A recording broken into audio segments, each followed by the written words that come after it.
IQ का yes compose your dream. Hello दोस्तों, कैसे हैं आप लोग। आज हम लोग मॉडर्न इंडिया में आगे बढ़ते हैं। भारतीय राष्ट्रीय आंदोलन का जो द्वितीय चरण है 1905 से 1919 के बीच में, उसमें आज हम लोग कामागाटा मारू की घटना को देखेंगे। कामागाटा मारू प्रकरण 1914 में हुआ था। तो भारत की राजनीति से, भारत के इतिहास से जुड़ा कैसे है, इसको जानेंगे हम लोग।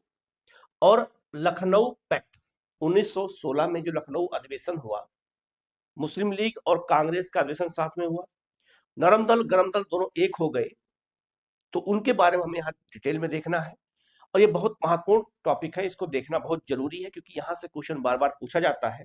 तो एक एक करके हम देखेंगे। कामागाटा मारू की घटना को देखा जाए तो कामागाटा मारू जो त्रासदी हुई थी 1914 में हुई थी, तो पहला क्वेश्चन आपसे यही सिंपल पूछ दिया जाता है कि ये घटना कब हुई थी। दूसरा, कनाडाई तट से वापसी इसकी हुई थी जहाज की, और आपका फिर ब्रिटिश दमन हुआ था। तो इस पूरी कहानी को हम समझेंगे। कामागाटा मारू जहाज कैसे कैसे गया था, बिल्कुल मैप के थ्रू बताऊंगा इसको, डायग्राम के माध्यम से। और फिर लखनऊ समझौता हुआ। तो लखनऊ समझौता में याद रखिएगा 1916 में हुआ। मुस्लिम लीग और कांग्रेस में समझौता हुआ, हिंदू मुस्लिम एकता और सुशासन की ओर कांग्रेस और जो है आपका मुस्लिम लीग दोनों साथ चलना शुरू किए। तो उस पूरे स्थिति को समझेंगे, क्योंकि यहाँ से क्वेश्चन पूछा जाता है। और याद रखिएगा, एक एक घटनाओं को हम, मॉडर्न इंडिया की एक एक घटनाओं को, एक एक साल की जो जो घटनाएं हुई हैं, हम सबको पढ़ाते चलेंगे, जिससे कोई भी टॉपिक छूटने ना पाए। क्योंकि मिलान करने को क्वेश्चन आता है, और जब मिलान करने को आता है तो कभी कभी गलत हो जाता है।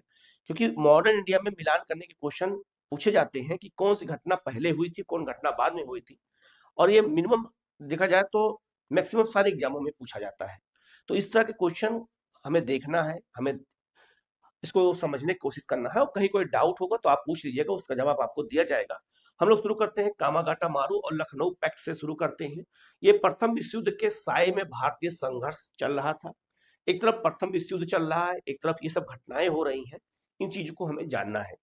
तो याद रखना, जो भारतीय राष्ट्रीय आंदोलन का द्वितीय चरण है 1905 से 1919 के बीच में, तो एक एक घटनाओं को हम यहाँ पे आपको बताते चल रहे हैं। ठीक है, तो आप इसको बहुत अच्छे से देखने की कोशिश करिएगा और समझने की कोशिश करिएगा, जिससे आपको चीजें याद रहें। विदेश में क्रांति से लेकर स्वदेश में कूटनीति तक भारतीय स्वतंत्रता संग्राम के दो निर्णायक अध्याय इसमें हम देखेंगे, जिसके बारे में अभी मैंने आपको बताया। एक आपका कामागाटा मारू, एक आपका लखनऊ समझौता। फिर इसके बाद आगे हम जो भी घटनाएं होंगी उनकी चर्चा हम करते रहेंगे। ठीक है, आगे बढ़ते हैं। लिखा है कि एक सदी पहले भारत के दो मोर्चे पर अगर बात करते हैं तो याद है जुलाई 1914 में प्रथम विश्व युद्ध का प्रारंभ हुआ 14 में। और विदेशी संघर्ष अगर देखा जाए तो नस्लवादी नीतियों और साम्राज्यवादी उत्पीड़न के खिलाफ कामागाटा मारू का ऐतिहासिक सफर और जन आंदोलन में कैसे बदलता है, इसको जानेंगे। राजनीतिक एकता, स्वदेश में नरमपंथियों और याद रखिएगा गरमपंथियों हिंदू मुस्लिम गुटों के बीच राजनीतिक जो पुनर्गठन हुआ, और ऐतिहासिक जो समझौता हुआ 1916 में, इनको देखेंगे। और इसके बाद जो घटनाएं होंगी उनको देखेंगे। तो 1916 में याद रखिएगा एक तरफ लखनऊ समझौता होता है, और एक तरफ 1916 में ही याद रखिएगा होम रूल लीग की स्थापना होती है। और फिर इसके बाद में जो जो घटनाएं होंगी परत दर परत साल एक एक करके हम सबको देखेंगे, तो जिससे क्वेश्चन आपकी गलत ना होने पाए। ठीक है, और आपको चीजें अच्छे से समझ में आ सके। ठीक है, याद रखिएगा। सबसे पहले बात करेंगे कामागाटा मारू प्रकरण, विवाद की जड़। पहले हम जानेंगे विवाद की जड़ क्या था। कामागाटा मारू प्रकरण की घटना 1914 में हुई। तो सिंपल एक क्वेश्चन तो आपसे ये पूछा जाता है। और दूसरा, कामागाटा मारू है क्या। तो कामागाटा मारू एक जापानी जहाज का नाम था। इस जहाज का नाम, ये जापान का जहाज था, ये भी याद रखिएगा। लेकिन इसको हायर किसने किया था, इसका नाम क्या बदल के रख दिया गया था, पूरी घटना को हम यहाँ देखेंगे। तो याद रखना का एक याद रखिएगा, जो है country new S journey regulation, ये कनाडा की सरकार ने पास किया था वहां पर। और उस सरकार का कहना क्या था, उस इस कानून के माध्यम से क्या किया गया था।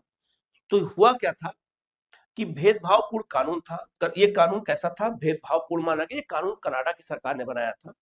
क्या था, कनाडा में केवल उन भारतीयों को प्रवेश की अनुमति जो सीधे भारत से बिना रुके आए हों।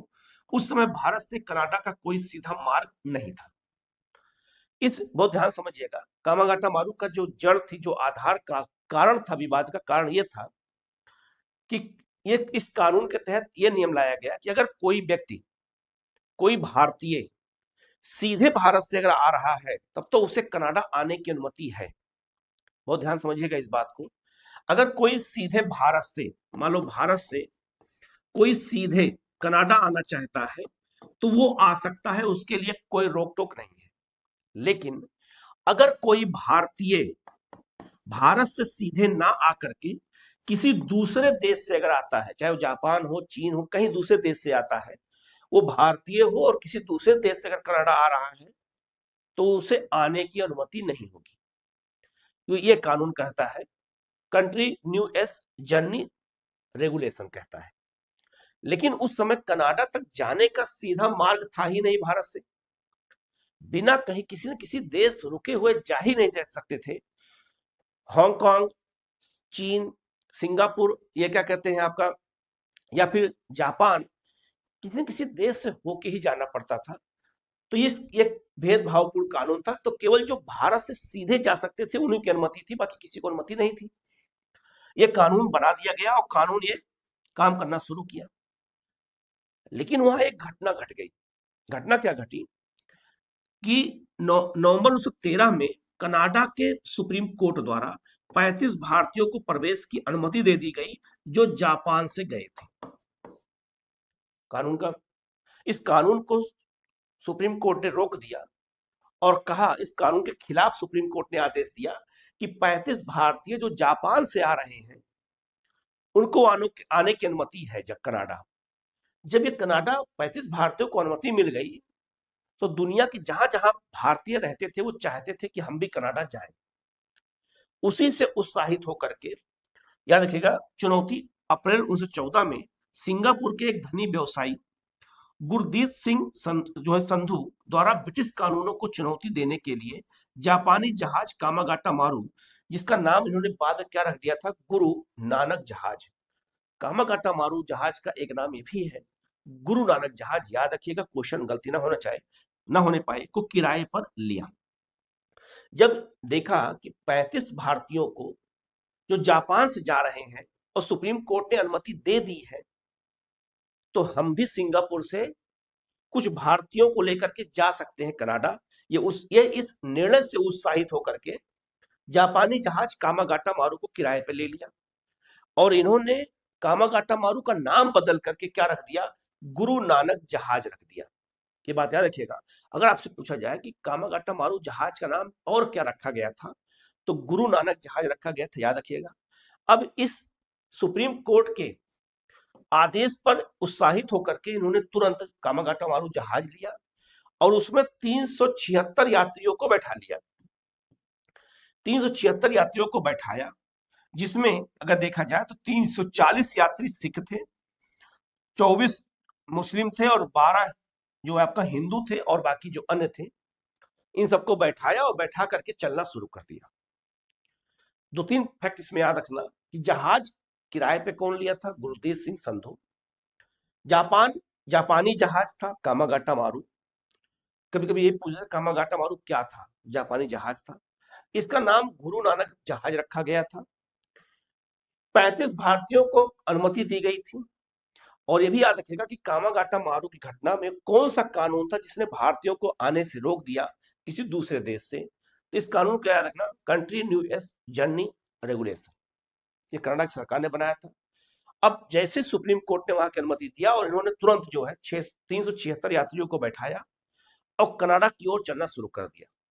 लेकिन आने वाले किसी भी एग्जाम में अगर आपसे ये पूछ दिया जाए कि कामागाटा मारू कैसे कैसे गया था, किस किस रास्ते से गया था, किस किस शहर से होते गया था, तो मामला फंस जाएगा। तो उसको भी हम मैप के थ्रू देखेंगे तो हमें समझ में आ जाएगा।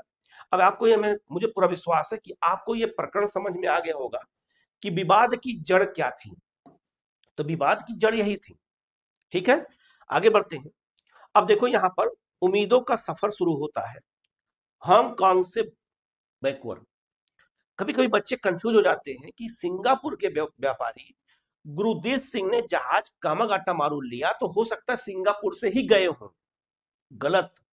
यह जहाज हांगकांग से वैंकूवर की ओर गया था। वैंकूवर कनाडा में उसके पश्चिमी तट पर एक बंदरगाह शहर है। ये आपका यहाँ पर ये आपका जो है उत्तरी अमेरिका है, और उत्तरी अमेरिका में कनाडा, वैंकूवर यहाँ पर है। और चीन के, ये आपका यहाँ चीन है, और चीन के यहाँ पर सिंगापुर है, ये हांगकांग है। तो हांगकांग से जहाज चला था। सिंगापुर के व्यापारी थे। सिंगापुर आपका जो है कहा जाए तो सिंगापुर यहाँ पर है, तो सिंगापुर के व्यापारी थे, लेकिन सिंगापुर से जहाज नहीं गया, इस बात को याद रखिएगा। तो जहाज कहां से कहा गया, एक क्वेश्चन ये बनेगा, तो बताएंगे हांगकांग से वैंकूवर की ओर गया था, एक क्वेश्चन। दूसरा, ये किन किन रास्तों से गया था, किन किन शहरों से होके गया था, किन किन देशों से होके गया था, तब तो मामला फंस जाएगा ना। तो क्यों ना इसको मैप के थ्रू पढ़ा जाए, मैप के थ्रू जाना जाए, जिससे क्वेश्चन अगर एग्जाम में आए तो गलत आपका ना होने पाए। ठीक, याद रखिएगा। 4 अप्रैल 1914 को हांगकांग से प्रस्थान किया। बाबा गुरदीप सिंह द्वारा जो है जहाज रवाना हुआ कामागाटा मारू, जिसका नाम गुरु नानक जहाज रखा गया। ये जहाज हांगकांग से चला और यह पहुंचा चीन के संघाई। नए यात्रियों का यहाँ जुड़ना, कुछ नए यात्री यहाँ जुड़े। संघाई से जहाज पहुंचा जापान के मोजी। प्रशांत महासागर की ओर बढ़ाव था। जापान के मोजी नामक शहर पहुंचा। फिर जापान के मोजी नामक शहर से आगे बढ़ा और आपका योकोहामा, जापान के योकोहामा पहुंचा, और वहां और यात्रियों का जुड़ना और लंबी यात्रा के लिए राशन और जो है रसद की व्यवस्था की गई। कहां पर, योकोहामा में। और फिर याद रखना, ये वैंकूवर तट पे पहुंचा। वैंकूवर तट पे कब पहुंचा, 23 मई 1914 को। प्रशांत महासागर पार करने के बाद प्रवेश वर्जित कर दिया गया। कनाडाई नौसेना द्वारा बंदरगाह का घेराव कर दिया गया। अब याद रखिएगा, अभी आगे इसकी कहानी बताता हूं, लेकिन पहले एक बार मैं आपको दोबारा बता देता हूं कि जहाज गया कैसे कैसे। पहले हांगकांग, फिर संघाई चीन के, फिर वहां पर मोजी जापान, तो जापान के 2 शहरों में रुका था जहाज, और फिर आपका याकोहामा जापान, और फिर वैंकूवर पहुंचा। तो याद है ना, ये रास्ते से रुकते रुकते पहुंचा। आज भी जहाज ऐसे जाते हैं, हमेशा एक साथ एक ही लगातार जहाज नहीं जाते, चाहे पानी की जहाज हो और चाहे आपका जो है हवाई जहाज हो, वो कहीं कहीं स्टे लेते हुए जाते हैं और जो है ईंधन को भरते हुए आगे बढ़ते हैं। आज भी ऐसा होता है। अब गौर करना, ये जहाज का तो प्रस्थान का था, लेकिन जब जहाज वैंकूवर तट पे पहुंचा तो तुरंत वहां की सरकार ने फिर रोक लगा दिया कि ये जहाज आ कहां से रहा था। पहले पूछा गया जहाज कहां से आ रहा है, तो पता चला कि ये जहाज जो है हांगकांग से आ रहा है। तुरंत कौन है इसमें बैठा है, भारतीय ज्यादा बैठी है। तुरंत रोक दिया गया और कहा गया जो सुप्रीम कोर्ट ने 35 लोगों को अनुमति दी थी, वो केवल सुप्रीम कोर्ट ने दिया था, कुछ खास मकसद से दिया था।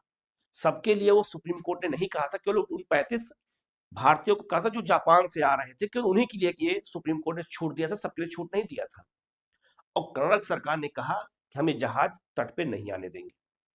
अब ये जहाज तट पे खड़ा रहा, कई दिनों तक खड़ा रहा। आगे बढ़ते हैं।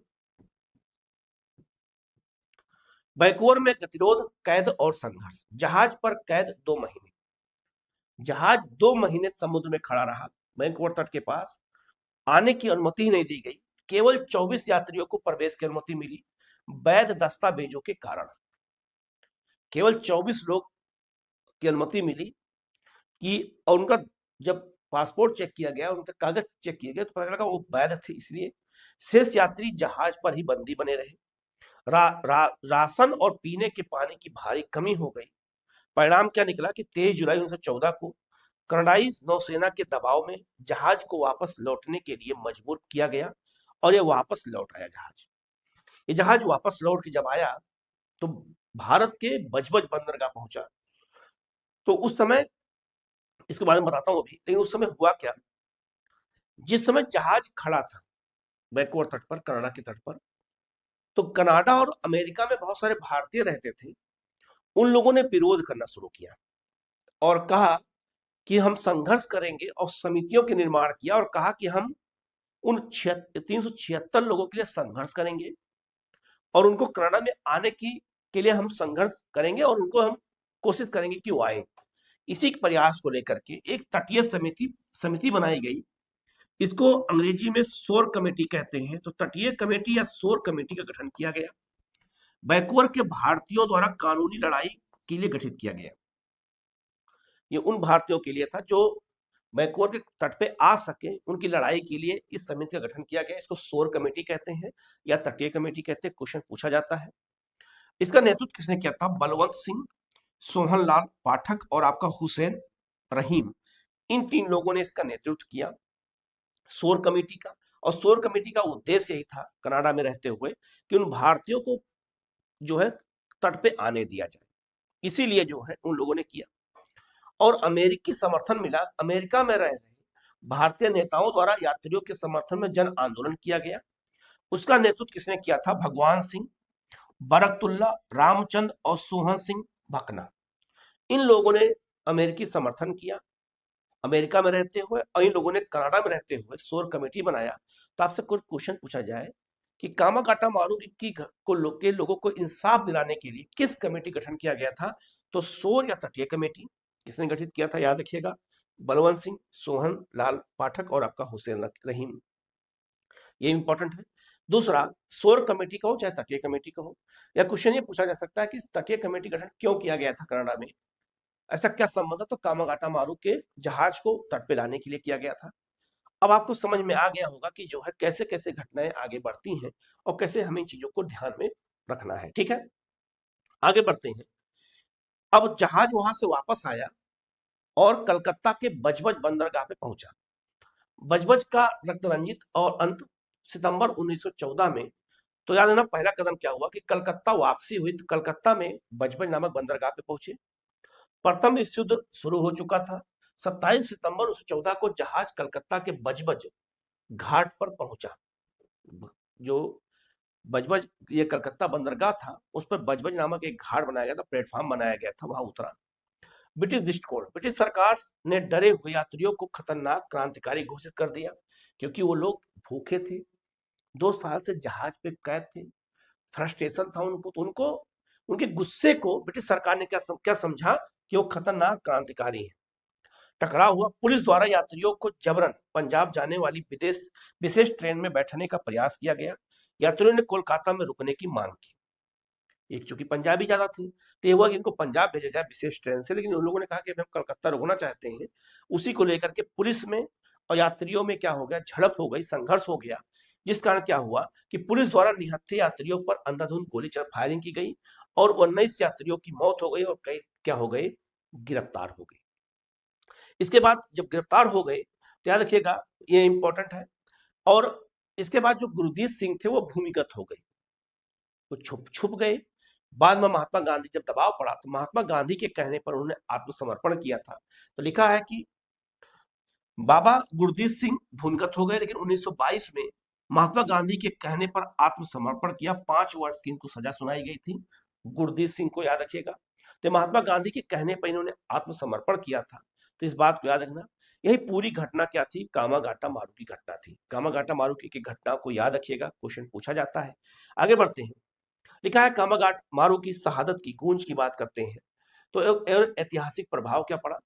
तो सशक्त विद्रोह की प्रेरणा, इस क्रूरता ने क्रांतिकारियों को झकझोर दिया, जिसने गदर पार्टी को भारत में ब्रिटिश शासन के खिलाफ सशक्त विद्रोह की योजना बनाने के लिए प्रेरित किया। तो गदर पार्टी जो बनाई गई थी वो भी अमेरिका में बनाई गई थी। कहीं न कहीं कामागाटा मारू की घटना से अपनी योजना को और मजबूत किया उसने। नस्लवाद का पर्दाफाश, कनाडा और ब्रिटेन की नस्लवादी नीतियों को विश्व पटल पर उजागर किया। पूरे पंजाब और भारत में देशभक्ति और ब्रिटिश विरोधी भावनाओं की तीव्र लहर दौड़ पड़ी कि जो ब्रिटिश सरकार है वो नस्ल विरोधी है, वो केवल हमको काला समझती है और अपने आप को गोरा समझती है और हमको निम्न कोट का मानती है। इसीलिए जो है इनका जो है एक भेद खुला। 102 साल के बाद क्या हुआ, 2016 में घटना घटी क्या कि वहां की जो सरकार थी, कनाडाई प्रधानमंत्री जस्टिन आपका जो है टूडो द्वारा इस ऐतिहासिक अन्याय के लिए संसद में आधिकारिक रूप से माफी मांगी थी। 2016 में कनाडा में चुनाव होने वाला था और कनाडा में पंजाबी ज्यादा रहते हैं। तो जो उस समय कनाडा के प्रधानमंत्री थे जस्टिन ट्रूडो, इन्होंने पंजाबियों को खुश करने के लिए, क्योंकि चुनाव था, चुनाव हार जाते, और इन्होंने कहा कि कामागाटा मारू की घटना एक दुखद घटना है और संसद में माफी मांगी। तो क्या संसद में माफी 16 में मांगना था जब चुनाव था तभी? इससे पहले भी तो कर सकते थे। लेकिन नहीं किया। कब किया? जब चुनाव था, वहां पंजाबियों का वोट लेना था। तो राजनीति से प्रेरित उस समय घटनाएं होती थी, आज भी होती हैं, याद रखिएगा। तो बाद में 16 में माफी मांगा था कामागाटा मारू घटना को लेकर के, और जब माफी मांगा तो 17 में 3-4 पीसीएस एग्जामों में क्वेश्चन पूछ दिया गया कामागाटा मारू घटना, क्योंकि चर्चा में था, एग्जामिनर के ध्यान में था। और जब वहां ये माफी मांगा, पूरे भारत में न्यूज में आया ये बात, पूरी दुनिया के लोग न्यूज में आया, कामागाटा मारू के बारे में पता चला। तो एग्जामिनर ने पूछा था, तो एमपी पीसीएस में, यूपी पीसीएस में, आईएएस में, हर जगह क्वेश्चन पूछ दिया गया। तो ऐसे ऐतिहासिक घटनाएं अगर कोई घटती हैं, तो अगर वो करंट अफेयर में आ जाती है, तो वहां से क्वेश्चन पूछा ही जाता है किसी न किसी बहाने, चाहे प्री में, चाहे मेंस में, या इंटरव्यू में पूछ ही लेते हैं। इस बात को याद रखिएगा, इंपॉर्टेंट है, जानना जरूरी है। ठीक है, आगे बढ़ते हैं। कूटनीति का मंच, कांग्रेस का 1916 का लखनऊ अधिवेशन। हमने कामागाटा मारू घटना को पूरा बता दिया। अब दूसरा जो पॉइंट आपका है, जो दूसरा टॉपिक है, ये आपका है लखनऊ अधिवेशन। 1916 में हुआ, ये एक ऐतिहासिक अधिवेशन था। और लखनऊ अधिवेशन की अगर बात किया जाए, तो लखनऊ अधिवेशन एक साथ हुआ था मुस्लिम लीग और आपका जो है कांग्रेस का। इसके अध्यक्ष कौन थे? तो लखनऊ अधिवेशन के अध्यक्ष कौन थे? श्री अंबिका चरण मजूमदार थे। क्वेश्चन कम से कम 50 बार आ चुका है कि लखनऊ अधिवेशन के अध्यक्ष कौन थे, तो श्री अंबिका चरण मजूमदार थे, याद रखिएगा। ऐतिहासिक महत्व क्या है कि भारतीय राजनीति के इतिहास में सबसे महत्वपूर्ण अधिवेशनों में एक था। 1915 में बंबई में दोनों दलों के साथ अधिवेशन के बाद यह एक निर्णायक मोड़ आया। और पृष्ठभूमि क्या थी कि 1915 में उदारवादी नेताओं फिरोज शाह मेहता और गोपाल कृष्ण गोखले की मृत्यु हो चुकी थी। ये दोनों उग्र राष्ट्रवादियों के कट्टर विरोधी थे। इनके निधन से दोनों दलों की एकता का मार्ग प्रशस्त हो गया। तो फिरोज शाह मेहता और गोपाल कृष्ण गोखले ये उग्रवादियों से नफरत करते थे। और आपको मैंने बताया था पिछली क्लास में कि ये फिरोज शाह मेहता के कहने पर ही नागपुर से ट्रांसफर करके सूरत अधिवेशन कराया गया था, सूरत में कराया गया था, बाल गंगाधर तिलक को रोकने के लिए कि वो अध्यक्ष न बनने पाए। याद रखना, ये बहुत महत्वपूर्ण है। तो जब ये दो लोग मर गए, जो उदारवादियों के प्रमुख नेता थे, इसके बाद ये हुआ कि उग्रवादियों को भी शामिल किया जाए और कांग्रेस के लक्ष्य को बदला जाए। जब ये, क्योंकि विरोधी थे, ये भी मर गए, तो याद रखना इनके निधन के बाद दोनों के मार्ग क्या हो गए, प्रशस्त हो गए कि अब दोनों को मिलाना जरूरी है। समय की मांग थी, क्राउड और बढ़ाना था, जनता तक पहुंचना था। और समय के साथ कांग्रेस के उदारवादी अन्य नेताओं को भी लग गया कि नहीं, हमें अपनी स्ट्रेटजी को बदलना पड़ेगा, हमें जन आंदोलन की ओर आगे बढ़ना ही पड़ेगा, जो उग्रवादियों की मांग बहुत पहले से थी। बाद में जब गांधी आते हैं, तो हर अधिवेशन में जन आंदोलन को कांग्रेस पास कर दे रही थी। तो क्या उसमें उदारवादी नहीं थे? उदारवादी थे। तो उस समय जो है ऐसी मांग थी, ऐसी डिमांड थी, तो समय के साथ उनको अपने आप को बदलना पड़ा।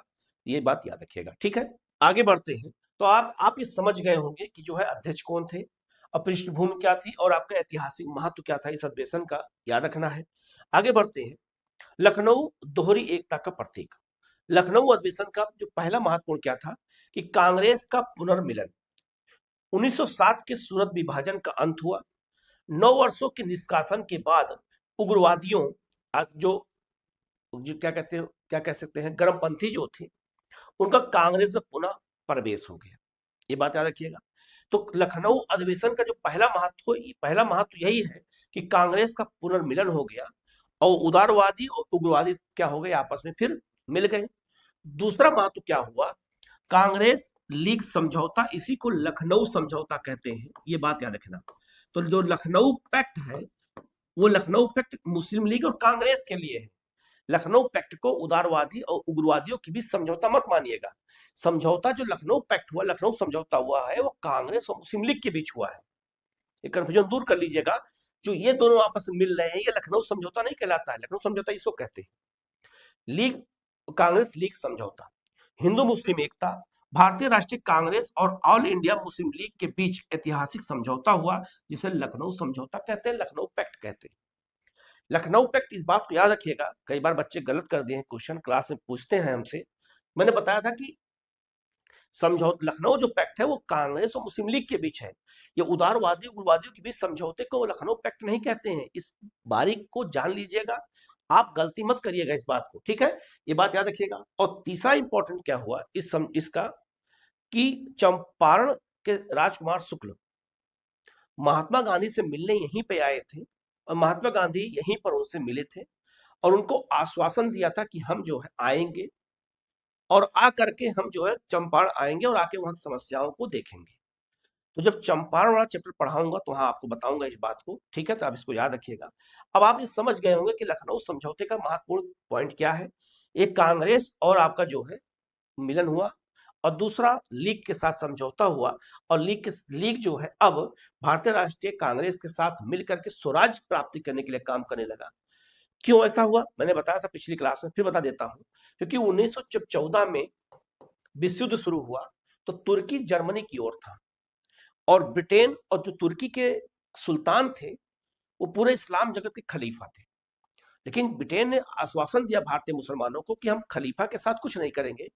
लेकिन जब आक्रमण हुआ तो खलीफा को पद से हटा दिया गया और उनको जो है जब पद से हटा दिया गया, उनके साथ अपमान किया गया उनका, तब भारत के मुसलमान ब्रिटिश सरकार से नाराज हो गए और उन्होंने कांग्रेस के साथ आने का निर्णय लिया। इसीलिए समझौता हुआ दोनों के बीच में कि हम दोनों समझौता करते, एक साथ रहेंगे और एक साथ सुशासन प्राप्त करेंगे। क्योंकि अंग्रेज आपके नहीं, अंग्रेज हमारे भी विरोधी हैं। तो धार्मिक भावनाओं के कारण मुस्लिम लीग को आना पड़ा, नहीं तो मुस्लिम लीग कांग्रेस के साथ कभी नहीं आती, क्योंकि उसका उद्देश्य ही यही था कि जो है मुसलमानों को कांग्रेस की ओर न जाने देना। ये बात याद रखिएगा, इंपॉर्टेंट है, इसको जानना जरूरी है।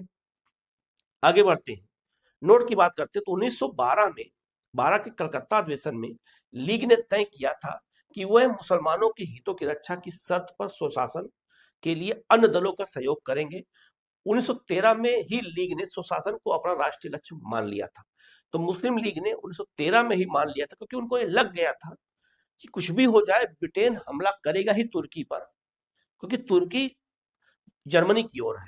तो ये आशा तो पहले व्यक्त कर दी गई थी। इसीलिए मुस्लिम लीग ने धीरे धीरे अपने स्टैंड को बदला और बदलने के साथ साथ जो है उन्होंने कांग्रेस के साथ आने का निर्णय लिया। तो इंपॉर्टेंट टॉपिक है, इसको पॉइंट है, इसको याद रखना जरूरी है। आगे बढ़ते हैं,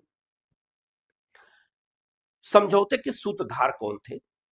अर्थात ये क्वेश्चन पूछा जाता है कि जो कांग्रेस और मुस्लिम लीग के बीच समझौता किसने कराया और नरम दल और गरम दल के बीच समझौता किसने कराया?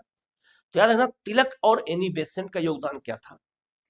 इनका योगदान यह था कि भूमिका क्या थी कि कांग्रेस एकीकरण, जो नरमपंथी और जो उग्र राष्ट्रवादियों के बीच में, याद रखिएगा, खाए की जो पाटने और उन्हें मंच पर लाने में सबसे बड़ी भूमिका किसने निभाई थी? तिलक और एनी बेसेंट ने।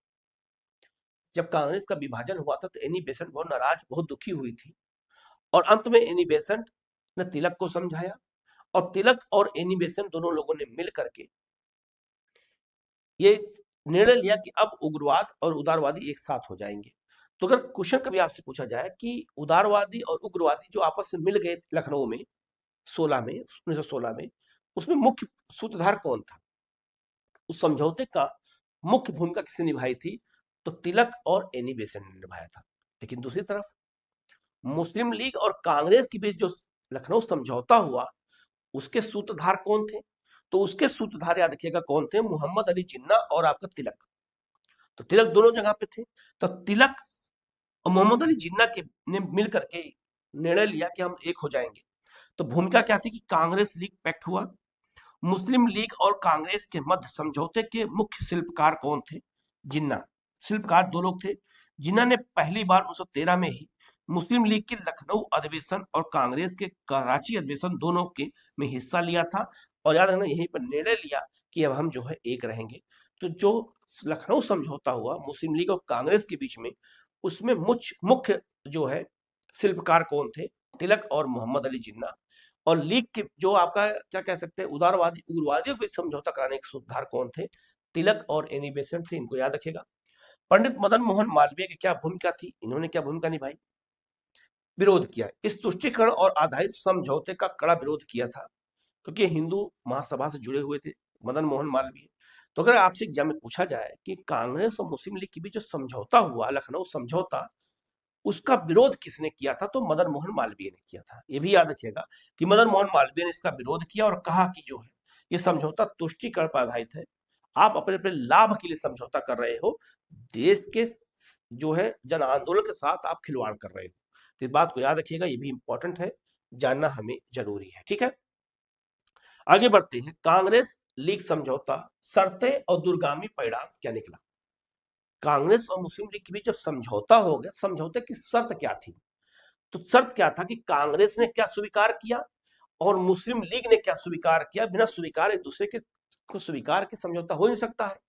तो कांग्रेस ने क्या स्वीकार किया, मुसलमानों के लिए पृथक निर्वाचन मंडल की मांग को कांग्रेस की पहली बार औपचारिक स्वीकृति मिल गई। जो कांग्रेस पृथक निर्वाचन को विरोध कर रही थी, जिसको 1909 में दिया गया था और कहा गया था कि सांप्रदायिकता के बीज बो दिया गया, तो कांग्रेस जब मुस्लिम लीग साथ आई तो कांग्रेस ने मुसलमानों के लिए पृथक निर्वाचन मंडल की व्यवस्था को मान लिया। सेपरेट जो आपका इलेक्टोरल व्यवस्था थी उसको जो स्वीकार कर लिया। अब स्वीकार नहीं करेंगे तो मुस्लिम लीग आएगी ही नहीं, ये शर्त थी। तो शर्त को इन्होंने स्वीकार किया। मुस्लिम लीग ने क्या स्वीकार किया, मुस्लिम नेताओं द्वारा कांग्रेस की उत्तरदायी शासन सेल्फ रूल की मांग का पूर्ण समर्थन किया। कुछ प्रांतों में अति प्रतिनिधित्व के बदले अल्पसंख्यक क्षेत्रों में कम प्रतिनिधित्व स्वीकार किया गया। तो दोनों लोगों ने स्वीकार कर लिया, एक दूसरे की मांग को स्वीकार किया और इसी के साथ लखनऊ समझौता संपन्न हो गया। दोस्त क्या बात करते हैं, ऐतिहासिक भूल क्या हुई कांग्रेस से? कांग्रेस से ऐतिहासिक भूल यही हुई कि पृथक निर्वाचन मंडल को अपनाना एक बड़ी ऐतिहासिक भूल सिद्ध हुई। आगे चलकर इसी प्रावधान ने द्विराष्ट्र सिद्धांत की अवधारणा को बीज बोया और यह निकटता केवल 1922 के असहयोग आंदोलन के साथ स्थगन तक ही बनी रही। 1922 तक ही कांग्रेस और मुस्लिम लीग के बीच समझौता बना रहा। जैसे चोरी चोरा की घटना हुई और वहां पर असहयोग आंदोलन वापस ले लिया गया, वैसे ही दोनों के बीच ये टूट गया और यही ऐतिहासिक भूल कांग्रेस से हो गई, जो पृथक निर्वाचन व्यवस्था को मान लिया। इसी का द्विराष्ट्र का सिद्धांत दिया गया और अंत में पाकिस्तान बनके तैयार हो गया।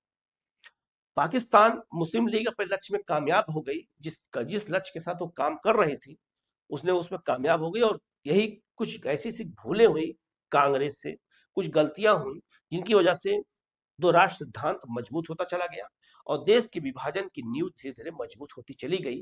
विभाजन यहीं से हमारा पक्का होता चला गया, ये हमें स्वीकार करना पड़ेगा। सुशासन की रूपरेखा 19 सूत्री ज्ञापन क्या था? जो आपका पहली मांग क्या थी? सुशासन। भारत में ब्रिटिश सरकार द्वारा अविलंब सुशासन प्रदान किया जाए, ये पहला था। परिषदों का विस्तार, प्रांतीय विधान परिषदों और गवर्नर जनरल की विधान परिषद का विस्तार किया जाए और इसमें निर्वाचित भारतीयों की संख्या को बढ़ाया जाए। ठीक है। तीसरी मांग क्या थी? कार्यकारिणी में भारतीय भागीदारी। वायसराय की कार्यकारिणी परिषद में आधे से अधिक 50% प्लस ज्यादा सदस्य भारतीय हो, ये डिमांड की गई। 19 सूत्री ज्ञापन दिया गया उसमें। ठीक है, ये इंपॉर्टेंट है। आगे बढ़ते हैं। स्वराज की गूंज और संगठनात्मक बदलाव क्या हुआ? स्वराज मेरा जन्मसिद्ध अधिकार है और मैं इसे लेकर रहूंगा, ये बाल गंगाधर तिलक ने कहा था। लखनऊ अधिवेशन में दिया गया ऐतिहासिक इनका नारा था। अगर आपसे क्वेश्चन पूछा गया, कई बार क्वेश्चन आया है और सबको पता होगा कि स्वराज मेरा जन्मसिद्ध अधिकार है और मैं इसे लेकर रहूंगा, ये किसने कहा है? तो आप सबको पता होगा कि बाल गंगाधर तिलक ने कहा है। लेकिन बाल गंगाधर तिलक ने ये कब कहा है, ये इंपॉर्टेंट बनता है। तो ये कब कहा था? लखनऊ अधिवेशन के समय कहा था। ये लखनऊ अधिवेशन के समय नारा दिया था किसने? तिलक ने दिया था। तो इस बात को याद रखिएगा, क्वेश्चन पूछा जाता है, गलती मत करिएगा। तिलक का सुझाव क्या था कि कांग्रेस के दिन पर दिन के कामकाज को सुचारू रूप से चलाने के लिए एक कार्यकारी कमेटी, वर्किंग कमेटी का गठन किया जाए। इसी सुझाव के आधार पर बाद में 1920 में नागपुर अधिवेशन में 15 सदस्यीय कार्यकारी कमेटी का निर्माण किया गया था। तो सुझाव इसी समय तिलक ने दिया था कि दिन पर दिन के जो काम होते हैं कांग्रेस में, उसके लिए एक कार्यकारी कमेटी बनाई जाए, जिससे काम आसान हो जाए, हम लोगों की शिकायतें सुन सकें, उन शिकायतों को दूर कर सकें, अपनी बातों को जनता तक पहुंचा सकें। इसके लिए पर दिन के लिए जो कमेटी बनाई गई, उसका सुझाव तिलक ने ही दिया था। ये बात को याद रखिएगा, क्वेश्चन पूछा जाता है, गलती हमें नहीं करनी है। ठीक है, आगे बढ़ते हैं। स्वतंत्रता के दो पथ एक मंजिल अगर बात करते हैं तो कामागाटा मारू मैंने भी बताया, जन आंदोलन और शहादत, इसने साबित किया कि केवल न्याय की गुहार काफी नहीं है। इसने नस्लवाद को उजागर किया और विदेशों से लेकर के पंजाब तक जन आक्रोश को जन्म दिया। लखनऊ पर 16 में क्या हुआ? राजनीतिक कूटनीतिक, इसमें एक संगठित अखिल भारतीय राजनीतिक मोर्चा तैयार किया, जिसने सुशासन की मांग को संस्थागत रूप दे दिया। ये हमें याद रखना है। ठीक है, आगे बढ़ते हैं। परिणाम क्या हुआ कि इन दोनों घटनाओं ने मिलकर के 1920 के दशक के गांधीवादी जन आंदोलन, असहयोग आंदोलन के लिए एक अभूतपूर्व मनोवैज्ञानिक, वैचारिक और राजनीतिक आधार तैयार किया। इस तमाम घटनाएं जो थी, ये असहयोग आंदोलन अचानक नहीं हुआ है। उसके पीछे जो जन आंदोलन था, जनता को समझाना उस समय बहुत कठिन था, क्योंकि संचार व्यवस्था का साधन नहीं था। आज के तरह व्हाट्सएप नहीं है कि व्हाट्सएप पे ग्रुप बना हो, मैसेज को सबके पास पहुंच जाए। उस समय यूट्यूब, टेलीग्राम और जो है आपका जो है इंस्टाग्राम नहीं था कि वीडियो डाल दो असहयोग आंदोलन के लिए, आप इकट्ठा हो जाओ, सब इकट्ठा हो जाए। तो उस समय संचार व्यवस्था बहुत कमजोर थी। लोगों तक अपनी बातें पहुंचाने के लिए कांग्रेस को बहुत मशक्कत करनी पड़ी थी। जन आंदोलन को लोगों तक पहुंचाने के लिए काम बहुत इंपॉर्टेंट था। समाचार पत्र के माध्यम से कितना पहुंचाएंगे? समाचार पत्र भी तो स्पीड से जाएगा ना, और लोगों को इकट्ठा करने के लिए बहुत मशक्कत करनी पड़ती थी। इस बात को याद रखना है, ठीक है। आगे बढ़ते हैं, इतिहास के पन्ने की बात करते हैं। तो कामागाटा मारू का खूनी संघर्ष और लखनऊ की कूटनीतिक बिसात भारतीय स्वाधीनता के आप जो है प्राथमिक अध्याय, जिन्होंने यह सिखाया कि आजादी ना तो केवल मांगने से मिलती है और ना ही बिना संगठित रणनीति से मिलती है। तो इस बात को याद रखना है, हमें आजादी ऐसे नहीं मिलती है। आजादी के लिए हमें संघर्ष करना पड़ता है, तभी जाकर के हमें आजादी मिलती है। तो आज के इस टॉपिक में हम जो है कामागाटा मारू को देखे हैं, लखनऊ को देखे हैं। अब हम लोग आगे बढ़ेंगे और होम रूल आंदोलन को देखेंगे। होम रूल आंदोलन बहुत महत्वपूर्ण है। होम रूल आंदोलन एनी बेसेंट ने चलाया था और तिलक ने चलाया था। दोनों में क्या अंतर है, कैसे है, क्या उनके उद्देश्य थे, कैसे कैसे एक एक घटना को हम देखते चलते हैं, जिससे आपको ये टॉपिक जो है गलती ना हो और आपके क्वेश्चन एग्जाम में आए तो सही हो जाए, ठीक है। हम लोग आगे बढ़ते हैं। अब हम लोग होम रूल आंदोलन को देखते हैं। तो स्वराज की पुकार, होम रूल आंदोलन और संवैधानिक सुधार क्या किया गया। तो 1914 से 1919 तक की वह राजनीतिक लहर जिसने भारत में सुशासन की नींव रखी और गांधीवादी युग का मार्ग प्रशस्त किया। आपको पता होगा कि 1919 के बाद ही गांधी युग शुरू होता है, गांधी इरा शुरू होता है, जो 1947 तक चलता है। तो भारतीय राष्ट्रीय जो आंदोलन है, ये 3 चरणों में मैं अलग अलग पढ़ा रहा हूँ। ये द्वितीय चरण में आज हम लोग इसमें क्या देखेंगे, तो भारतीय राष्ट्रीय कांग्रेस के जो द्वितीय चरण है, इसी में होम रूल आंदोलन भी हुआ था। ऐसे मॉन्टेग्यू घोषणा पत्र आया था। तो क्या था, सबको हम एक एक करके देख लेते हैं। इंपॉर्टेंट है, गलती हमें नहीं करनी है, ठीक है। लिखा है आपका, विचार का उदय, आयरलैंड से भारत तक। जो आपका होम रूल शब्द आया है, ये आयरलैंड से आया है, याद रखिएगा। आयरिश होम रूल आंदोलन के जो जन्मदाता थे, उनका नाम क्या था, रेडमांड था। इन्होंने होम रूल आंदोलन आयरलैंड में चलाया था, ब्रिटिश सरकार के खिलाफ चलाया था, क्योंकि आपका जो इंग्लैंड है उसी के बगल में आयरलैंड एक द्वीप है इंग्लैंड की तरह।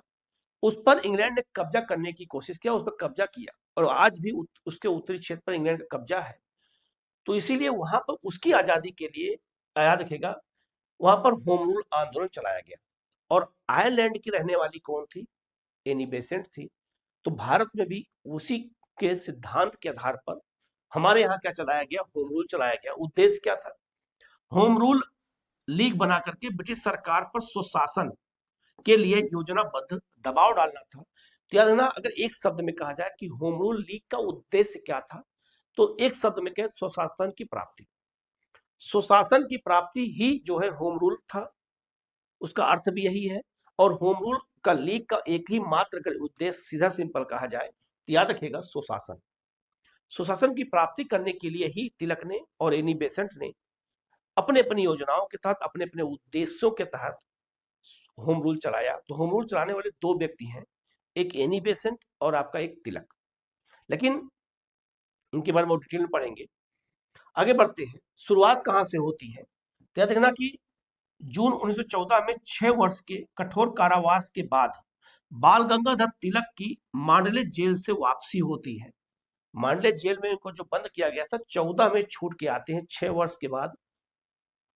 1908 में गए थे और 14 में 6 वर्ष के बाद जब आए, तो यह इन्होंने योजना बनाया कि अब हम होम रूल चलाएंगे, सुशासन प्राप्त करेंगे। योजनाकार कौन थे, एनी बेसेंट द्वारा भारत में इस आंदोलन की समग्र रूपरेखा का निर्माण किया गया। लेकिन दोनों के होम रूल अलग अलग थे, एक नहीं थे, ये बात याद रखिएगा। तो होम रूल आंदोलन भारत 2 लोगों ने चलाया है, तिलक ने, एनी बेसेंट ने। दोनों के अलग अलग भी अंतर थे। क्या अंतर थे, सबको हम आगे करके जानेंगे। विचार का प्रसार, प्रेस की ताकत। याद रखिएगा, एनी बेसेंट अपने किस समाचार पत्र के माध्यम से प्रचार करती थी जो है होम रूल का? तो एनी बेसेंट का एक समाचार पत्र है कॉमनवील। 2 जनवरी 1914 को सर्वप्रथम होम रूल आंदोलन का लेख प्रकाशित हुआ और एनी बेसेंट ने इसी में आंदोलन की व्याख्या की थी कि हमें आंदोलन कैसे करना है। तो याद रखना, कॉमनवील नामक समाचार पत्र एनी बेसेंट का था। इसी में इन्होंने पूरी योजना बताई थी कि होम रूल हमें चलाना है, कैसे चलाना है। लेकिन एनी बेसेंट पिछड़ गई किससे? तिलक से। तिलक का होम रूल पहले बना था, एनी बेसेंट का बाद में, लेकिन योजना एनी बेसेंट पहले बनाई थी, तिलक बाद में। ये बता देखिएगा।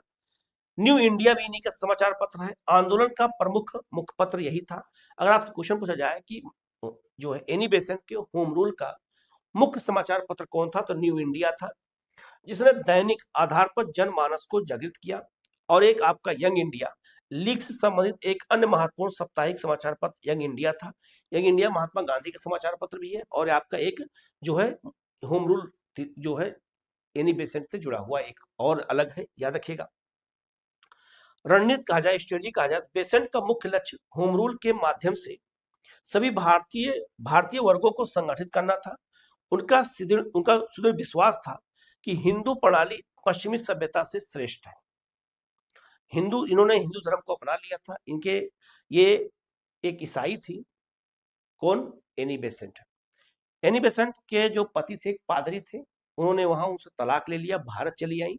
इन्होंने हिंदू धर्म को अपना लिया, थियोसॉफिकल सोसाइटी से जुड़ गई थी। सब एक ही चीज मैं आपको करके यहाँ पर बताता चलूंगा। तो इनका समाचार पत्र याद रखिएगा, जिसके माध्यम से इन्होंने जो है प्रचार शुरू किया होम रूल का। ठीक है, आगे बढ़ते हैं। 2 धाराएं एक दिशा, सबका उद्देश्य, दोनों लोगों, 2 धाराएं हैं। तो तिलक का आपका होम रूल और लीग आपका बेसेंट का, एनी बेसेंट का होम रूल, 2 अलग धाराएं हैं, लेकिन लक्ष्य एक ही है, दिशा एक ही है, होम रूल अर्थात सुशासन। होम रूल लीग का तुलनात्मक अगर विश्लेषण किया जाए तो तिलक और एनी बेसेंट का अगर हम तुलना करते हैं तो हमें और आसानी से चीजें याद हो सकती हैं। जैसे स्थापना 28 अप्रैल 1916 को बेलगांव में तिलक के होम रूल की स्थापना की गई थी और एनी बेसेंट का होम रूल सितंबर 1916 में बनाया गया था जो अंडियार मद्रास में। अब यहाँ एक बात ध्यान दीजिएगा कि एनी बेसेंट होम रूल की योजना 13 से बनाना शुरू कर दिया था, 16 में स्थापित किया सितंबर में, लेकिन तिलक योजना बाद में बनाए लेकिन स्थापित पहले किए हैं। तिलक का होम रूल 28 अप्रैल को स्थापित हुआ है और इनका सितंबर में स्थापित हुआ 16 में। तो तिलक का होम रूल पहले बना है, एनी बेसेंट का बाद में बना है। पूछा जाएगा तिलक का होम रूल कहाँ स्थापित हुआ था? पूना के बेलगांव में। और एनी बेसेंट का होम रूल कहाँ बना था? अंडियार मद्रास में। अंडियार जो है एक जगह है मद्रास में, वहां बना था। कार्य क्षेत्र क्या था? कर्नाटक, महाराष्ट्र, बंबई छोड़ करके मध्य प्रांत और बरार।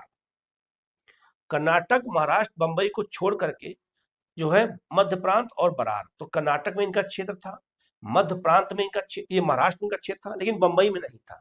बंबई को छोड़ करके मध्य प्रांत और बरार, तो 4 क्षेत्रों में जो है तिलक का होम रूल था और तिलक का होम रूल का क्षेत्र सीमित था। लेकिन एनी बेसेंट की बात करते हैं तो शेष संपूर्ण भारत। तो एनी बेसेंट का होम रूल का क्षेत्र ज्यादा बड़ा था, पूरा भारत था, और इनका क्षेत्र सीमित था, 4 क्षेत्रों में था, बंबई में नहीं था। महाराष्ट्र में तो था लेकिन बंबई में नहीं था। पैमाना क्या था कि 6 शाखाओं में विभाजित था तिलक का होम रूल, और एनी बेसेंट का जो होम रूल था वो 20 से अधिक शाखा, 200 से अधिक शाखाएं थी और 2017 तक 7000 प्लस सदस्य हो गए थे। तो याद रखना, जो एनी बेसेंट का होम रूल था उसका क्षेत्र व्यापक था, उसकी शाखाएं 200 से अधिक थी, 7000 से उसके अधिक सदस्य थे, ये बात याद रखिएगा। अब जब तुलना करके पढ़ते हैं तो चीजें हमें और स्पष्ट होती हैं और हमें पता चलती हैं। दूसरा, प्रकृति क्या थी, नेचर क्या था? क्षेत्रीय और अत्यंत सघन था। इनका क्षेत्रीय था, बहुत व्यापक नहीं था, और इनका व्यापक और अखिल भारतीय स्वरूप था, अर्थात ये पूरे भारत के लिए और ये कुछ खास से क्षेत्रों के लिए चलाया था। ये दोनों में मूल अंतर है, इनको याद रखिएगा, क्वेश्चन पूछा जाता है। आपसे रिक्वेस्ट है, गलती मत करिएगा, ये सब क्वेश्चन बार बार पूछे जाते हैं तो हमें गलती इसमें नहीं करना है। तिलक अपने केसरी और मराठा समाचार पत्र के माध्यम से होम रूल का प्रचार करते थे और एनी बेसेंट कॉमनवील और न्यू इंडिया के माध्यम से अपने होम रूल का प्रचार करते थे। दोनों के प्रचार करने के तरीके अलग थे, याद रखिएगा। नेतृत्व और संगठनात्मक ढांचा कहा जाए तो तिलक का होम रूल लीग था, और जो आपका बेसेंट का होम रूल था वो अखिल भारतीय लीग था। अब दोनों के हम थोड़ा संगठनात्मक को देखते हैं। तो अध्यक्ष, तिलक के होम रूल के अध्यक्ष कौन थे? जोसेफ बैप्टिस्टा थे। मोस्ट इंपोर्टेंट याद रखिएगा, तिलक के होम रूल के अध्यक्ष कौन थे? तो जोसेफ बैप्टिस्टा थे। 1915 में इन्हीं के सुझाव पर लीग स्थापित की गई थी, याद रखिएगा।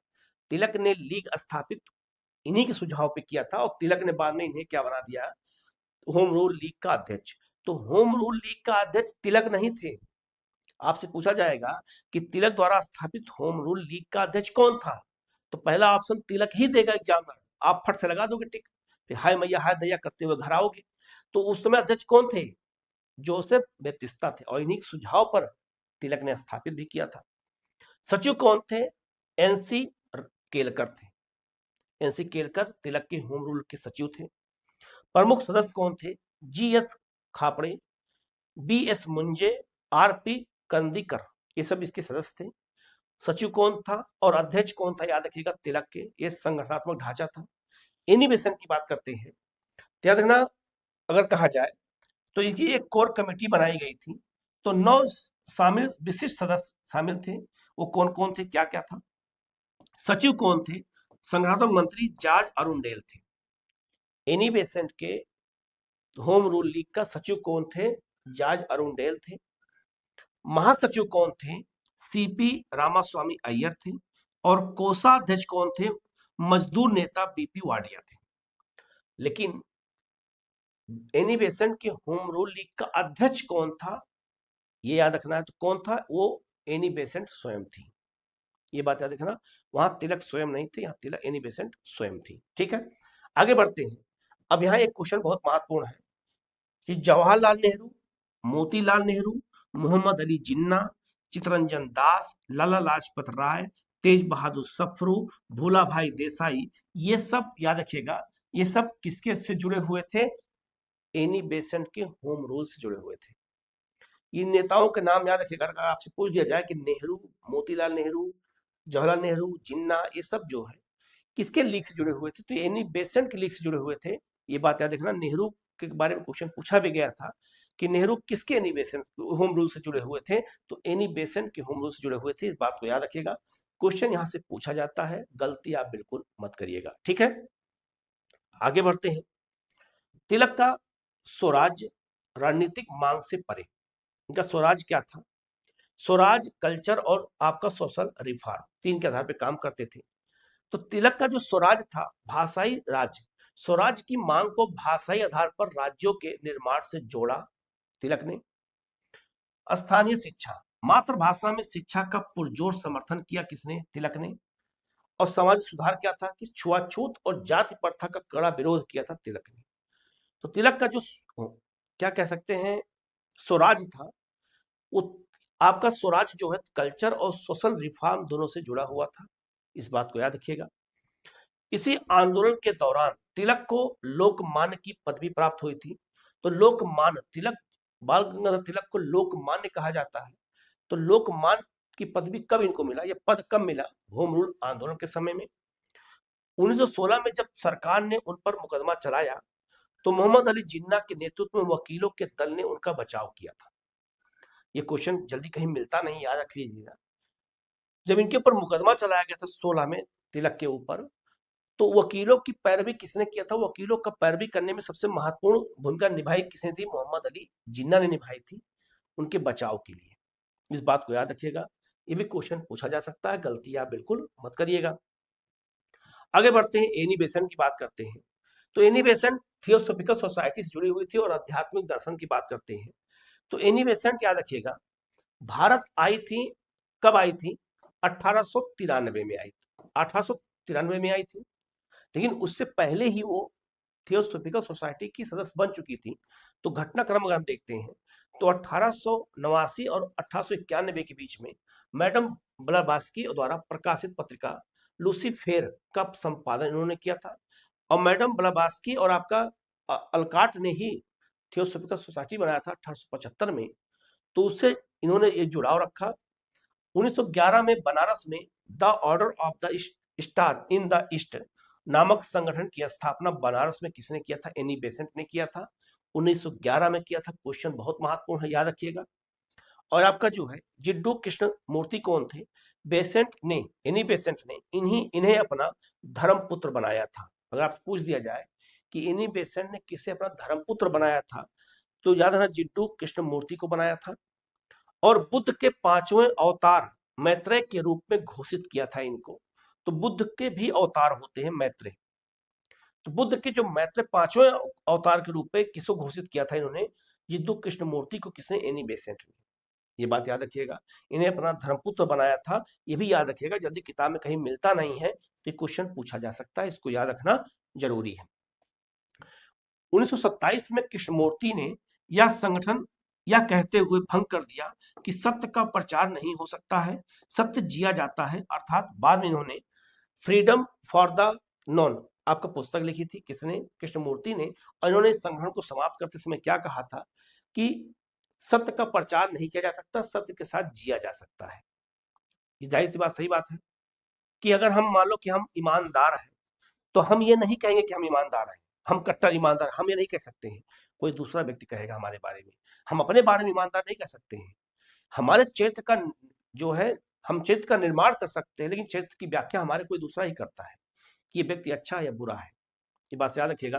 तो जो व्यक्ति अपने से कहता है कि मैं ईमानदार हूं, उसको समाज में स्वीकृति नहीं मिलती है। समाज खुद कहे कि आप ईमानदार हैं या आप बेईमान हैं। और आप देखा होगा, कहीं आप जाइए, आप समाज में आप टटकोल देखिए, हम गांव में आप देखेंगे तो अक्सर गांव में चर्चा होते हैं, कहते हैं अरे यार व्यक्ति बहुत सज्जन व्यक्ति था, बहुत सज्जन व्यक्ति हैं, उनके बारे में ऐसा नहीं कहा जा सकता है। क्यों कहा? वो क्या उस व्यक्ति आके कहा कि हम सज्जन हैं? नहीं कहा। सज्जन किसने कहा? किसी दूसरे व्यक्ति ने कहा। तो ईमानदार और बेईमान ये आदमी खुद नहीं कहता। खुद कभी किसी ने कहा कि मैं खुद बहुत बेईमान आदमी हूं? नहीं कहा, वो समाज कहता है उसके चरित्र को देख करके। ये बात याद रखिएगा। तो ये इंपॉर्टेंट था, ये चीजों को याद रखना। ये सब क्वेश्चन एग्जाम में पूछे जाते हैं, रिक्वेस्ट है, गलती मत करिएगा, ठीक है। आगे बढ़ते हैं। दमन और एकजुटता 1917 का एक चरम बिंदु था।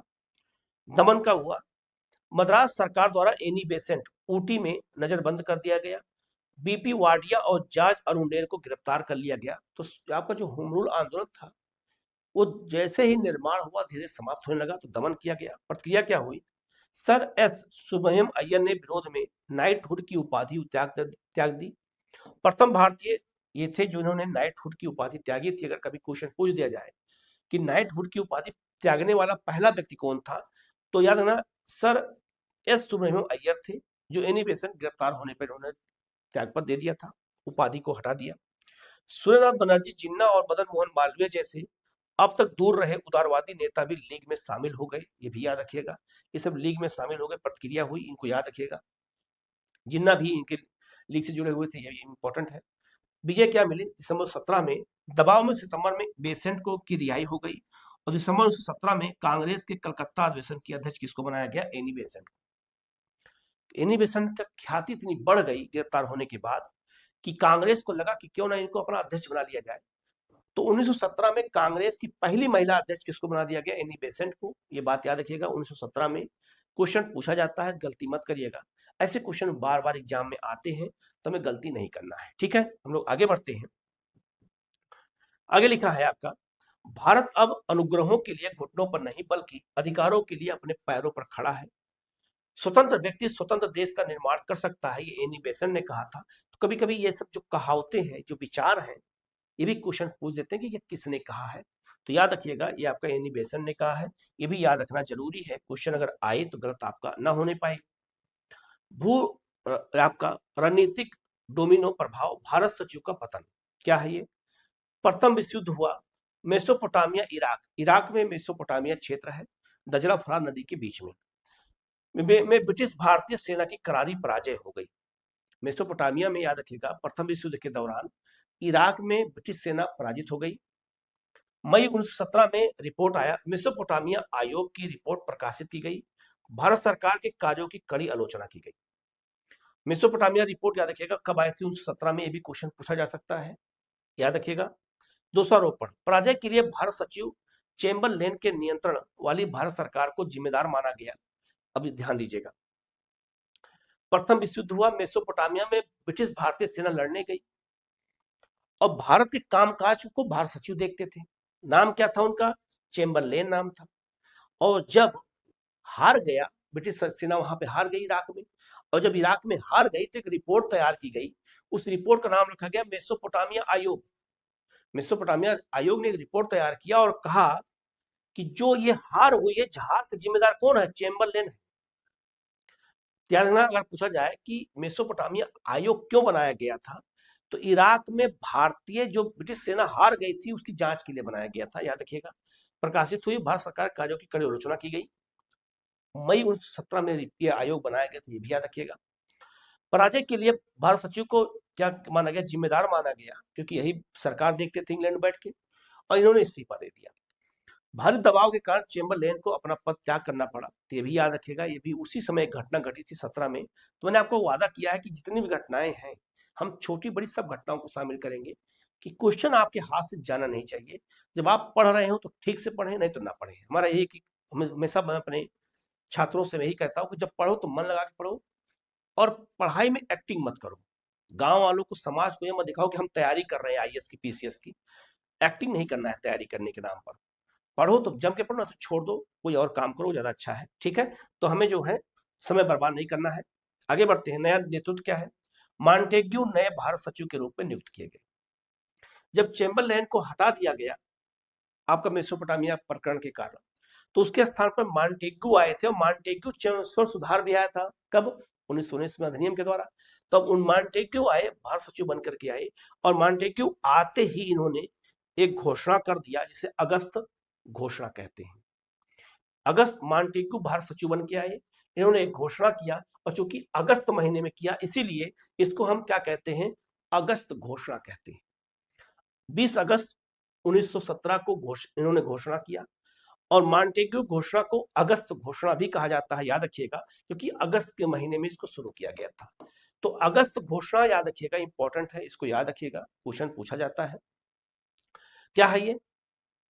1917 में कांग्रेस और लीग द्वारा भारत में सत्याग्रह प्रारंभ करने की घोषणा के भारी दबाव में ब्रिटिश सरकार को झुकना पड़ा। जब देखा कि लीग और कांग्रेस दोनों एक साथ मिलकर के आंदोलन कर रहे हैं, सत्याग्रह कर रहे हैं, तो ब्रिटिश सरकार को झुकना पड़ा, और मॉन्टेग्यू ने एक घोषणा पत्र जारी किया। क्या जारी किया?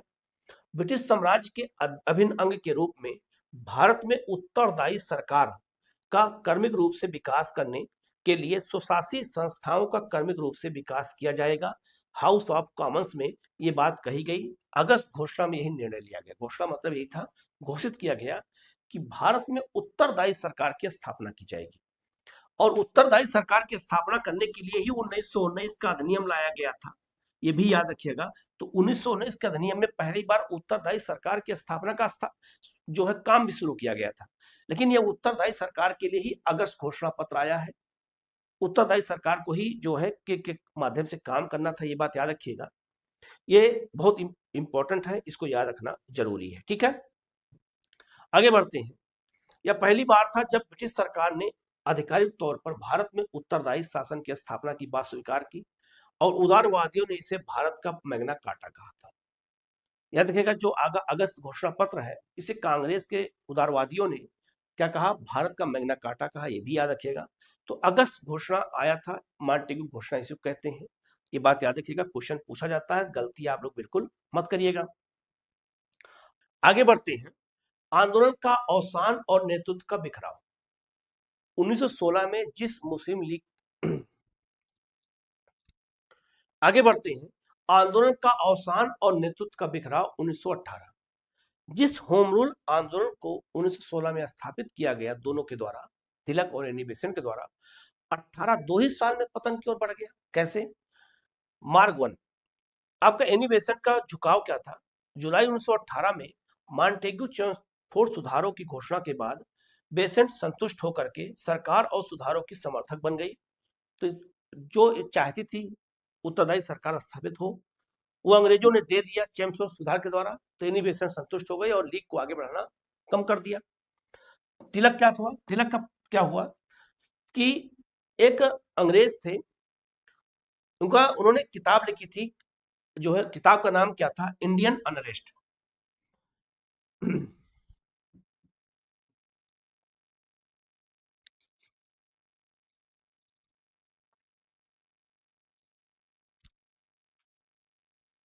तिलक की बात कर लेते हैं। एक तिलक की बात कर लेते हैं तो याद रखिएगा कि एक पुस्तक थी इंडियन अनरेस्ट। इस किताब को लिखा किसने था? वेलेंटाइन चिरोल, इनको सिरोल भी बोलते हैं, चिरोल भी बोलते हैं किताबों में। इन्होंने इंडियन अनरेस्ट नामक पुस्तक लिखा था और इस पुस्तक में इन्होंने बताया था कि भारत में अशांति के जनक कौन है? तिलक है। और इन्होंने भारत में अशांति का जनक आर्य समाज को भी कहा था और तिलक को कहा था। तो भारत में अशांति के जनक दो लोगों को कहा गया है, एक आर्य समाज को, एक तिलक को कहा गया है। और किसने कहा है? दोनों लोगों को इन्होंने कहा था, वेलेंटाइन चिरोल ने कहा था अपने किस किताब में? इंडियन अनरेस्ट में। तो तिलक को याद रखना, इंडियन अनरेस्ट के लेखक वेलेंटाइन चिरोल पर मानहानि का मुकदमा करने इंग्लैंड चले गए। चिरोल ने तिलक को भारतीय अशांति का जनक कहा था। तो जब अशांति जनक कहा, तिलक इनके ऊपर मानहानि का मुकदमा लड़ने के लिए कहां चले गए? इंग्लैंड चले गए और बाद में मुकदमा हार गए, तिलक हार गए। तो याद रखिएगा कि ये चले गए मुकदमा लड़ने और ये संतुष्ट होकर के सुधारों का समर्थन करने लगे। तो दोनों का जो रास्ता एक था वो रास्ता बदल गया और दोनों के रास्ते अलग अलग हो गए। तो जो होम रूल आंदोलन था, जिसने जो जोर पकड़ा था 16-17 में, 18 में वो पतन की ओर बढ़ गया और दोनों के रास्ते अलग अलग हो गए। इस डायग्राम के माध्यम से आप आसानी से समझ सकते हैं। यद्यपि 1918 में दोनों होम रूल लीग का विलय कर दिया गया। जब देखा गया कि दोनों के रास्ते अलग अलग हो गए तो दोनों के होम रूल को क्या किया गया? एक में मिला दिया गया। अब आपसे क्वेश्चन बनेगा, पूछा जाएगा कि तिलक और एनी बेसेंट के होम रूल को आपस में कब मिला दिया गया? 18 में। क्यों मिला गया? आपको पता चल गया। किंतु शीर्ष नेताओं की अनुपस्थिति के कारण आंदोलन पूरी तरह से नेतृत्व भिन्न हो गया, क्योंकि दोनों को मिला तो किया दिया गया, लेकिन न एनी बेसेंट उसमें आ रही है और न तिलक है वहां। तो जो और नेता लोग हैं उनमें आपस में उतना जोश नहीं हो सकता जब तक नेता जो लीडर ना हो। तो ऐसी स्थिति में होम रूल धीरे धीरे पतन की ओर आगे बढ़ता चला गया और वो समाप्त होता चला गया। ठीक है, आगे बढ़ते हैं। एक और टॉपिक इसी में है, भारत सरकार अधिनियम 1919 और राजनीतिक बिखराव। मॉन्टेग्यू चेम्सफोर्ड रिपोर्ट के आधार पर 1919 अधिनियम पास किया गया। भारत सरकार अधिनियम 1919 को मॉन्टेग्यू चेम्सफोर्ड सुधार भी कहते हैं। मॉन्टेग्यू भारत सचिव थे और चेम्सफोर्ड भारत के वायसराय थे। कभी कभी क्वेश्चन भी पूछ देते हैं। मुख्य विशेषता क्या है कि प्रांतों में द्वैध शासन की स्थापना की गई। प्रांतों में द्वैध शासन की स्थापना की गई 1919 के अधिनियम द्वारा और 1935 के अधिनियम के द्वारा प्रांतों में द्वैध शासन को समाप्त करके केंद्र में द्वैध शासन व्यवस्था को लागू किया गया था, जो आगे मैं आपको विस्तार से इन अधिनियमों को पढ़ाऊंगा। दूसरा विभाजन क्या हुआ? 1918 बंबई अधिवेशन में सुधारों पर भारी मतभेद हो गया और कांग्रेस का विभाजन हो गया। उदारवादियों का निष्कासन। सूर्यनाथ बनर्जी के नेतृत्व में तेज बहादुर सप्रू और BS श्रीनिवासन शास्त्री ने अखिल भारतीय उदारवादी संघ का गठन कर लिया और एक नया गुट कौन बन गया? तो कांग्रेस के भीतर ही याद रखना एक नया गुट बन गया। और याद रखना उसमें मदन मोहन मालवीय और आपका MN जो है एनी ने कांग्रेस नेशनल पार्टी गठ बनाई। तो कांग्रेस का विभाजन अगर कहा जाए तो कांग्रेस का जो विभाजन हुआ है ये दूसरी बार कब हुआ, पहली बार कब हुआ? तो पहली बार 1907 में सूरत अधिवेशन में हुआ था और दूसरी बार 1918 में आपका जो है बंबई अधिवेशन में हुआ। तो कांग्रेस का विभाजन दो बार, याद रखिएगा, एक 7 में और एक बार 18 में, दो बार हो चुका है।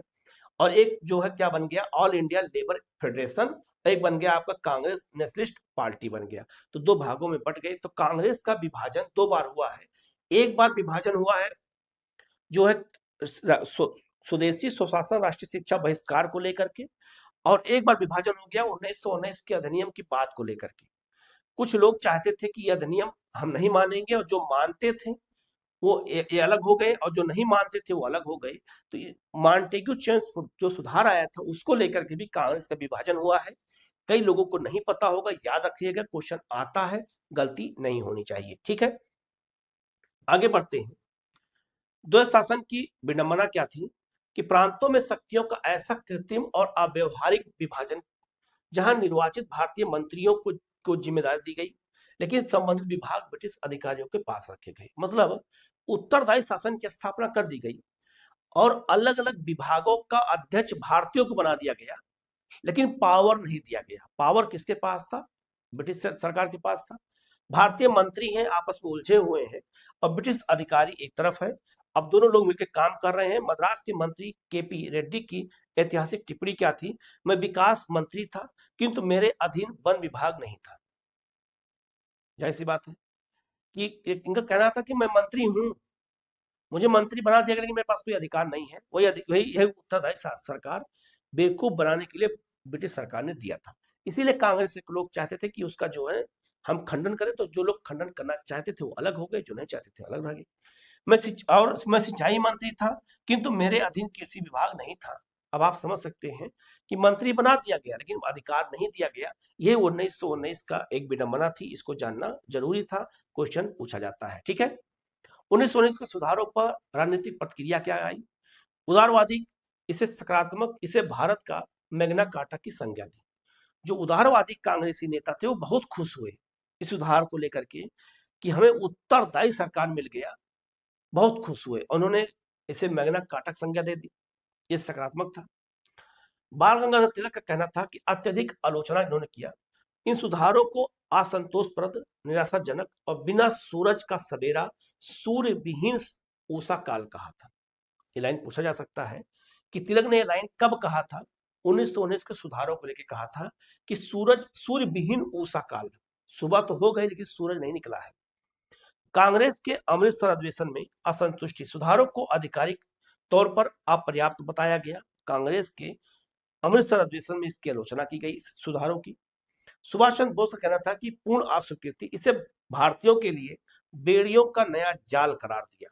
तो 1919 के अधिनियम को जो है सुभाष चंद्र बोस ने क्या कहा था? बेड़ियों का जाल कहा था भारतीयों के लिए। ये भी लाइन याद रखना। कब किसके लिए कहा गया था, किसने कहा था, सब क्वेश्चन पूछे जाते हैं। तो इन सब चीजों को हमें अच्छे से याद रखना है, क्वेश्चन आए तो गलत ना होने पाए। तो कुछ सकारात्मक और कुछ नकारात्मक प्रतिक्रिया के साथ ये बात आगे बढ़ी। निष्कर्ष, होम रूल आंदोलन की ऐतिहासिक विरासत क्या थी? होम रूल ने क्या उपलब्धि पाई? वैचारिक विजय, स्वशासन की मांग को लोकप्रिय बनाया और देश में राष्ट्रीयता का अभूतपूर्व माहौल का निर्माण किया।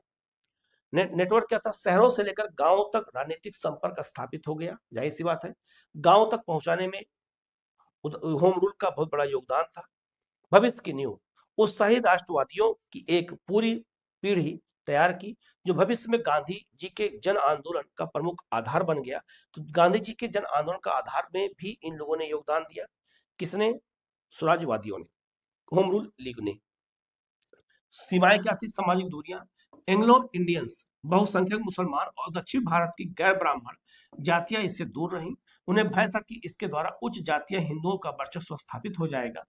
तो मुस्लिम, बहुसंख्यक मुसलमान, दक्षिण भारत के गैर ब्राह्मण, ये सब अलग रहे इन चीजों से। गोखले की सर्वेंट ऑफ इंडियन सोसाइटी के सदस्य को लीग में प्रवेश की अनुमति नहीं थी। यद्यपि उन्होंने पर्चे और भाषणों से इसका समर्थन किया था। तो गोखले उग्रवादियों के विरोधी थे, तिलक के विरोधी थे। तो गोखले ने जो है सर्वेंट ऑफ इंडियन सोसाइटी बनाया था और कहा था कि लीग में जाने की अनुमति नहीं है उनकी। तो जो India servant of Indian society की स्थापना 1905 में किया था, ये भी याद रखिएगा, 1905 में किया था। और इसके जो सदस्यों को लीग में शामिल होने की अनुमति नहीं थी। हाँ, प्रचार कर सकते हैं, सदस्य नहीं बन सकते हैं, ये भी याद रखना। ये भी एक फैक्ट के रूप में क्वेश्चन पूछा गया है, आगे पूछा भी जाएगा। तो याद रखना, आज के जो ये भारतीय राष्ट्रीय आंदोलन का द्वितीय चरण था, 1914 में कामागाटा मारू, 16 के लखनऊ समझौता अधिवेशन, इसके बाद होम रूल आंदोलन 1916, और जो 1919 का सुधार आया था और मॉन्टेग्यू घोषणा, इन टॉपिक को मैंने इसमें शामिल कर लिया है। तो भारतीय राष्ट्रीय आंदोलन का जो द्वितीय चरण था वो इसी साथ समाप्त हो जाता है, और फिर हम आगे बढ़ेंगे तो भारतीय राष्ट्रीय आंदोलन के तृतीय चरण के आगे बढ़ेंगे, और जिसे हम गांधी युग कहते हैं, इसके बारे में हम डिटेल में जानेंगे, समझेंगे, जिससे अगर यहाँ से क्वेश्चन आए तो गलत आप लोगों का ना होने पाए। तो आज हम लोग यहीं तक करते हैं। वीडियो कैसा लगा जरूर बताइएगा, कहीं कोई डाउट हो तो आप पूछिएगा, और जो है उसका जवाब आपको दिया जाएगा। ठीक है, ओके, थैंक यू।